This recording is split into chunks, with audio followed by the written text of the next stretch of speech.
un texto fascinante, es un texto de Hechos 20 que a veces casi nos hace llorar, una despedida final, ¿no?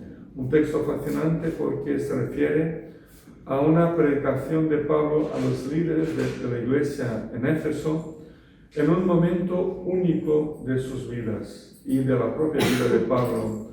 Aún ya tenía claro que jamás volvería a ver a estos hermanos, ni tampoco ellos al apóstol Pablo. Por tanto, una despedida final para siempre. Y eso le da todavía al discurso un sentido muy especial, donde se mezclan un poco la historia de Pablo con los hermanos, con su despedida definitiva, un poco de enseñanza con advertencias a los pastores locales, un poco de alegría del encuentro con las lágrimas de la partida. Hay algunos elementos que creo debemos mencionar antes de entrar propiamente al texto y conocer un poco más acerca de Pablo y de su último momento con los ancianos y pastores de Éfeso. Primero, de los discursos registrados en los Hechos, este es el único dirigido a cristianos. Los demás son todos evangelísticos a judíos o a gentiles, o son defensas de la fe ante el Sanedrín. Y también hay discursos ante autoridades judaicas o judías y romanas. Segundo elemento aquí, segunda cosa interesante que decir. Los títulos dados a los líderes de la iglesia, presbíteros o ancianos, que son sinónimos, ¿no? Obispos, pastores, o sea, ancianos, obispos y pastores, versículo 17, 28 y 28, son sinónimos, plenos.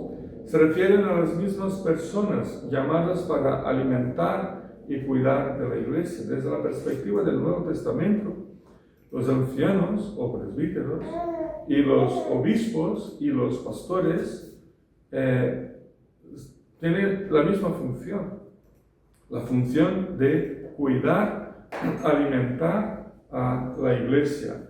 Número 3, evidentemente en Éfeso había varios presbíteros, obispos, pastores que trabajaban juntos como equipo, como un consejo, ¿no?, que pastoreaba esta comunidad.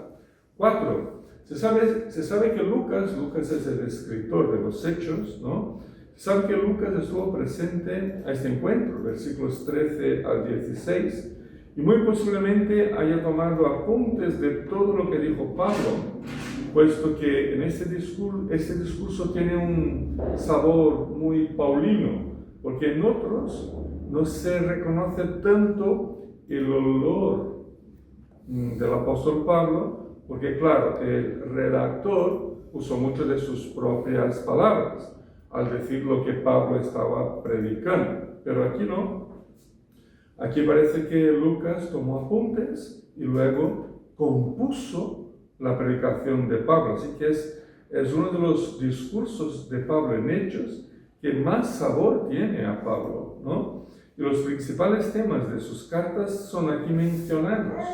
Eso es curioso. Por ejemplo, versículo 24 y 32 habla de la gracia de Dios, un tema central en las cartas. Versículo 25 habla del reino de Dios. El 27 habla de los propósitos de Dios. El 28 habla de la sangre de Cristo. Volviendo, el 21 habla de arrepentimiento y de fe. El 28 y 32 habla de la iglesia y su edificación.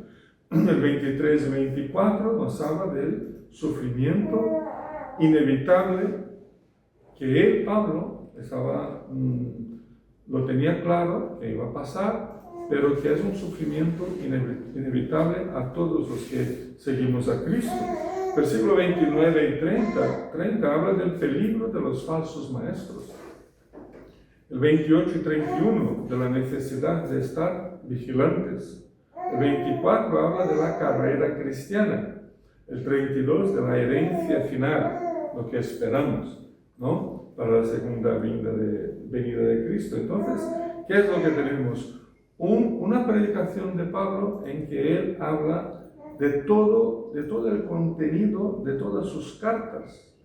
Es como si estuviera haciendo un resumen de toda su enseñanza, y eso es muy importante. Y con eso en mente, podemos entonces dedicarnos a entender un poco mejor el discurso del apóstol y sus posibles significados para hoy.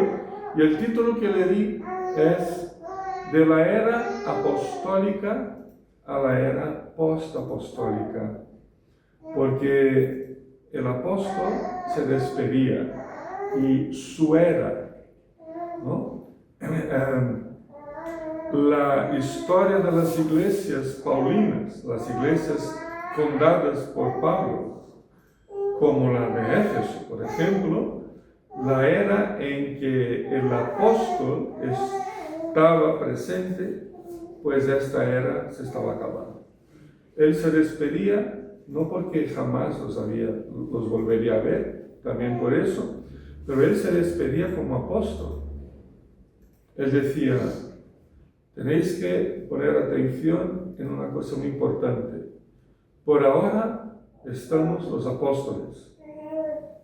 Yo ya me voy y no volveré. Pedro, Juan, Mateo y los demás ya se están yendo poco a poco. Y cuando lleguen sus horas, pues se van al Padre y no volverán. Así que empieza ahora una era sin nosotros los apóstoles, una era post-apostólica. Y os pregunto, ¿en cuál de las dos épocas vivimos nosotros? En la época en que los apóstoles ya no están físicamente presentes con nosotros. Lo que tenemos de los apóstoles es su testimonio. Y ese testimonio es lo que prevalece ahora para nosotros. Pero intentemos comprender un poco esa dinámica, ¿no? ¿Qué es lo que estaba pasando? ¿Cómo Pablo trata de ayudar a la iglesia a superar una fase de su historia y adentrarse en la siguiente? Pues primero, echemos un vistazo al ministerio de Pablo en Éfeso, versículos 18 a 21. ¿Qué es lo que dice Pablo acerca de su ministerio? Pues habla de su ministerio en Éfeso con énfasis en elementos concretos conocidos por los líderes de esa iglesia. Introduce su ministerio, entre ellos, con las palabras, versículo 18 y versículo 20, las palabras, vosotros sabéis. Y lo dice por 2 veces, vosotros sabéis. Quiere que los efesios se acuerden de los énfasis ministeriales dados por Pablo cuando estuvo con ellos. ¿Qué quiere Pablo que se acuerden los líderes de esa iglesia? ¿De qué está hablando Pablo cuando dice, vosotros sabéis? Pues está hablando, versículo 18, primero, vosotros sabéis de cómo me porté todo el tiempo que estuve con vosotros, desde el primer día que vine a la provincia de Asia. Vosotros conocéis el testimonio del apóstol Pablo, eso es lo que estaba diciendo, ¿no?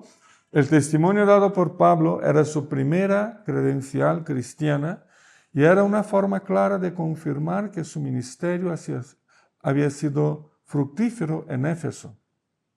Quería que su ejemplo cristiano y quería que la forma como vivía y se portaba entre todos fuera lo primero a ser recordado por los presbíteros. Segundo, vosotros sabéis cómo he servido al Señor con toda humildad y con lágrimas, versículo 19. Cómo he servido al Señor con toda humildad y con lágrimas. Describe su trabajo como un siervo que sirve al Señor y frecuentemente se presenta como el siervo del Señor, como en Filipenses 1, Romanos 1, Él servía a Cristo sirviendo a la iglesia y a las personas. Por cierto, nadie sirve a Dios si no lo hace sirviendo a las personas. Y eso le da un sentido más profundo al servicio.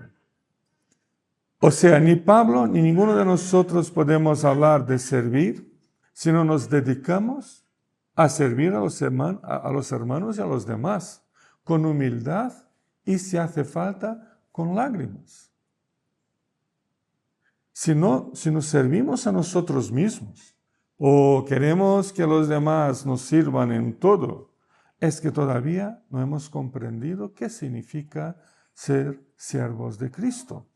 Pablo sirvió a los efesios con humildad y con lágrimas entre persecuciones, las de los judíos, que eran especialmente fuertes contra él, y al servir tenía muy claro que no lo hacía por reconocimientos, para recibir reconocimientos y galardones, más bien por sumisión y en humildad a Jesús. ¿Qué más sabían ellos? Vosotros sabéis, versículo 20, que no he vacilado en predicaros nada que os fuera de provecho, sino que os he enseñado públicamente y en las casas, a lo largo de todo el tiempo y el ministerio en Éfeso. Pablo y los ancianos sabían de su esfuerzo por enseñar con claridad, por enseñar con profundidad, por enseñar con practicidad las Sagradas Escrituras. El trabajo de Pablo siempre ha estado fundamentado en la enseñanza de la palabra de Dios. Para él, si no conocemos profundamente esta palabra, jamás podremos conocer la persona y la obra de Dios.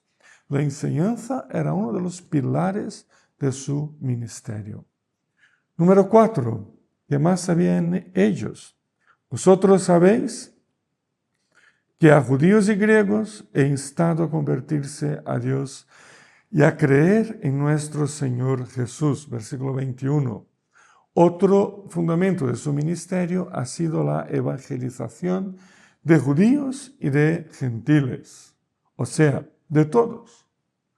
Él no tenía prejuicio con ninguna raza, con nadie. Todos merecen el Evangelio. El carácter misionero de su ministerio se destaca como otro de sus pilares. Creía que su llamado le llevaba a compartir el Evangelio con los que todavía no creyesen en Cristo. Ese era el ministerio apostólico en Éfeso, pero que se estaba acabando, se estaba despidiendo. En segundo lugar, el fin de la era apostólica y sus sufrimientos futuros. Versículo 22 a 27, ¿no? Lucas ya no dice, vosotros sabéis qué. A partir de ahora dice, tened ahora en cuenta que. Empezó Pablo diciendo, vosotros sabéis, 1, 2, 3 y 4. Ahora, tened en cuenta que, porque ha cambiado la situación. Yo no estaré más aquí, dice Pablo, así que ahora tened en cuenta algunas cosas, ¿no? Si ya se habían acordado de cómo fue el ministerio de Pablo, consecuentemente tendrían ahora que tener en cuenta que su vida debería seguir por las mismas sendas del apóstol, por el mismo camino que vino caminando a lo largo de toda su historia. Pablo no les anunciaba ningún cambio de sentido ni de dirección.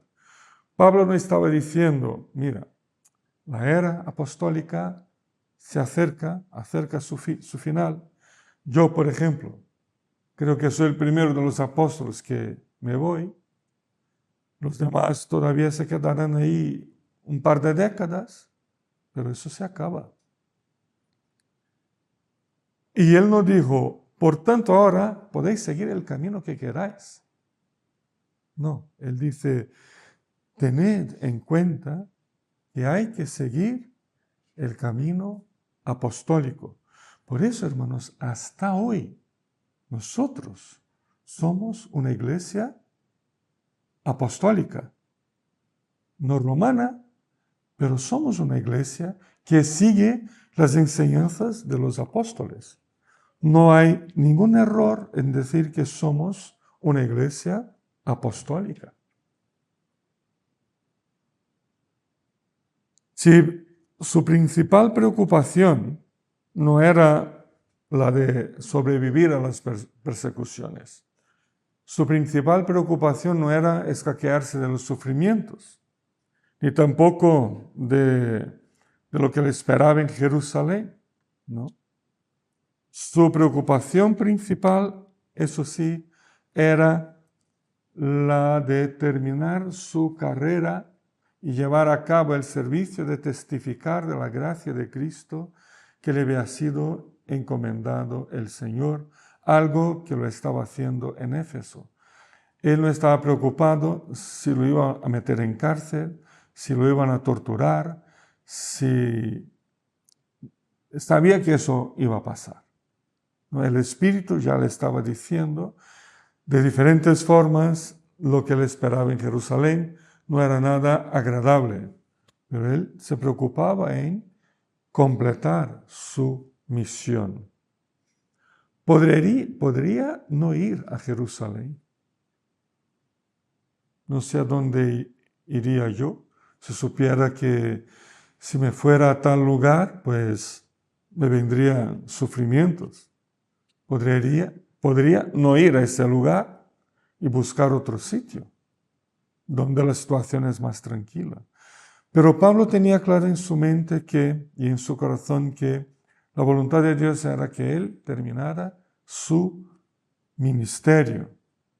Y su ministerio era ahora irse a Jerusalén y completar ahí su trabajo. Estaba y tenía conciencia de que les esperaba prisiones y sufrimientos.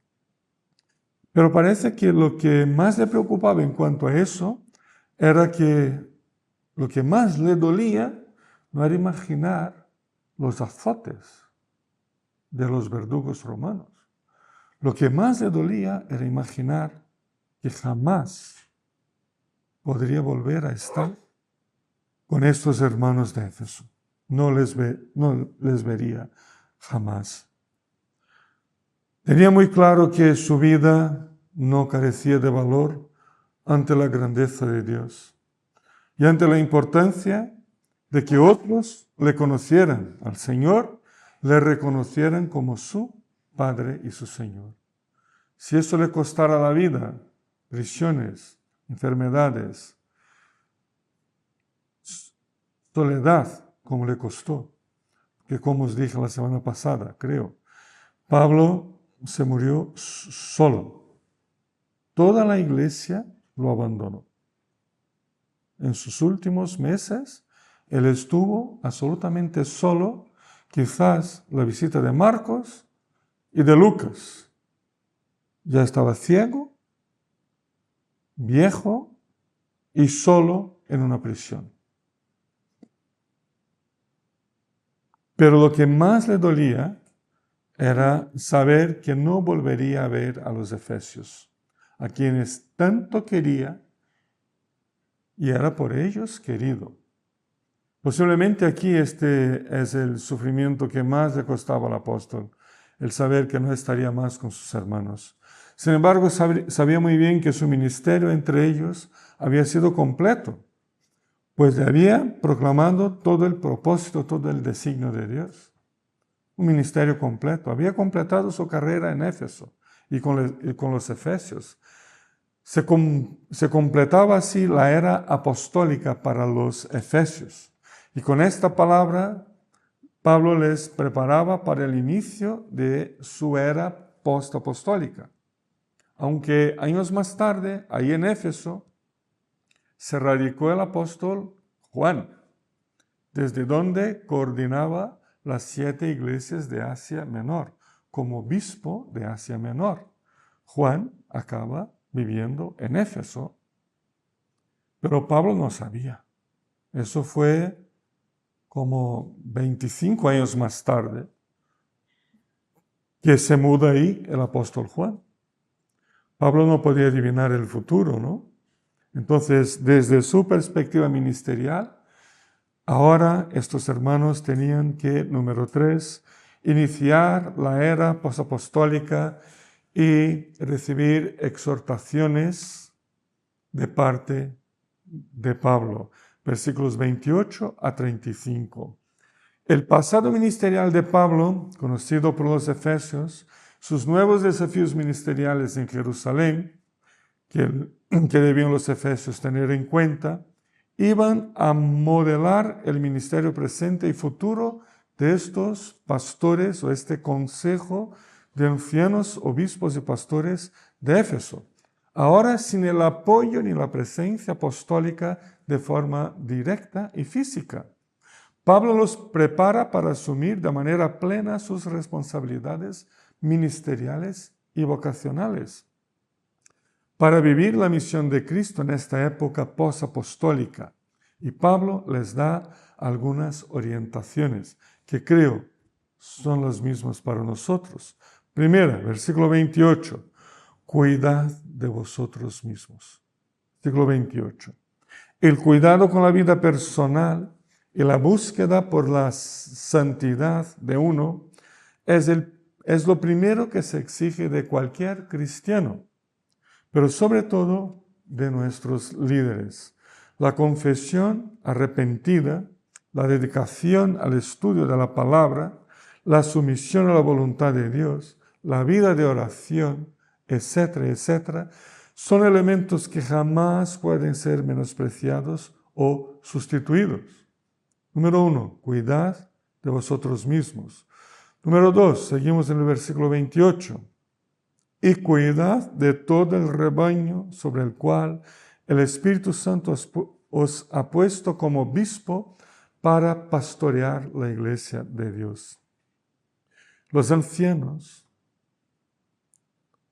o pastores, obispos de Éfeso, pues deberían, según la orientación apostólica, dedicarse de forma muy especial y cuidadosa al pastoreo de la iglesia, al cuidado de todo el rebaño sobre el cual el Espíritu os ha puesto, dice Pablo, como obispos para pastorear la iglesia de Dios, cuidar de la edificación espiritual, de la debida disciplina, cuidar de la enseñanza de la palabra. Era un ministerio del que no se podían olvidar. El liderazgo debe cuidar del rebaño porque ha recibido esa incumbencia del Espíritu Santo. Se trata, por tanto, de un don y de una vocación. Por otro lado, este ministerio cobra un sentido especial cuando entendemos que ese rebaño que dice el versículo 28, es la propia iglesia de Dios. La iglesia, el pueblo, la comunidad adquirida por Cristo y pagada por su propia sangre. No se trata de una empresa, de una asociación, de un equipo deportivo. Se trata del pueblo redimido y comprado por la sangre de Cristo. Eso le da al pastoreo, eso le da al episcopado, eso le da al ministerio de los ancianos y al ejercicio de los dones por parte de todos un carácter de mucha importancia y dedicación. Versículo 29 al 31. Siguiente orientación de Pablo a la era postapostólica, o sea, a nuestra era. Estar alerta con los falsos profetas. Pablo lo tenía muy claro. Con su partida, ya que no estaría él en persona vigilando lo que pasaba, en la era sin Pablo, sin apóstoles, se multiplicarían los que enseñan doctrinas equivocadas. Y ojo, porque en la era apostólica ya había falsas doctrinas y falsos maestros. Pero sin ellos, sin los apóstoles, Pablo tenía la sospecha de que eso se multiplicaría. Y Pablo usa dos figuras para describirles a ellos. Primera, la de lobos feroces que procuran acabar con el rebaño. Una figura fuerte, ¿no? Son lobos feroces, aunque parezcan ovejitas entre nosotros, ¿no? Aunque se porten como ovejas. Pablo dice, ojo porque son lobos feroces. Y la otra es que enseñan falsedades para arrastrar a los discípulos a que los sigan. Es curioso, ¿no? Porque las dos tienen el mismo sentido. Y la actuación de los falsos maestros se viene llevando a cabo desde entonces y por todos los lugares del mundo.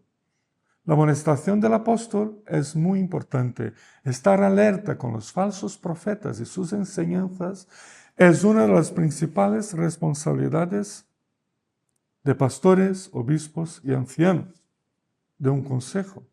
La amonestación del apóstol es importante también porque exige tanto de ellos como de todos los hermanos una buena dosis de conocimiento de las Escrituras y del cuidado con la salud espiritual de toda la iglesia.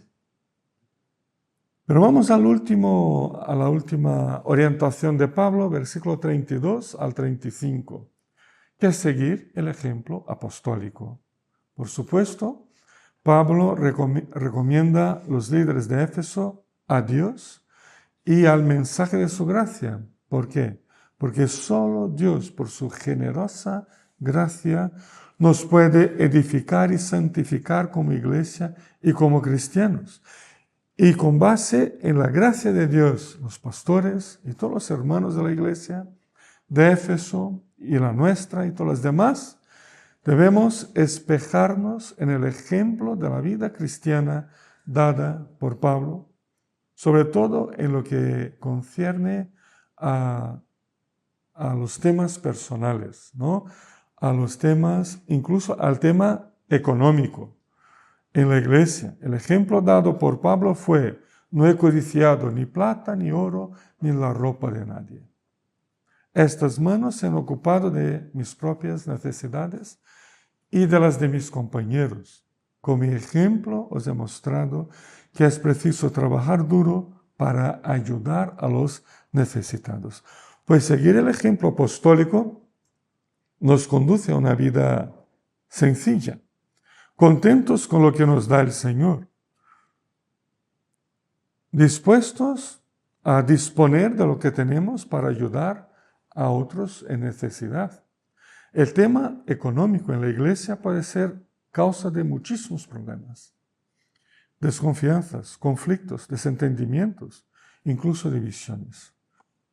Y no fue uno o dos casos únicamente los que hemos visto a lo largo de nuestras vidas y que conocemos de la historia antigua de la iglesia. El ejemplo del apóstol se concluye con palabras muy sabias.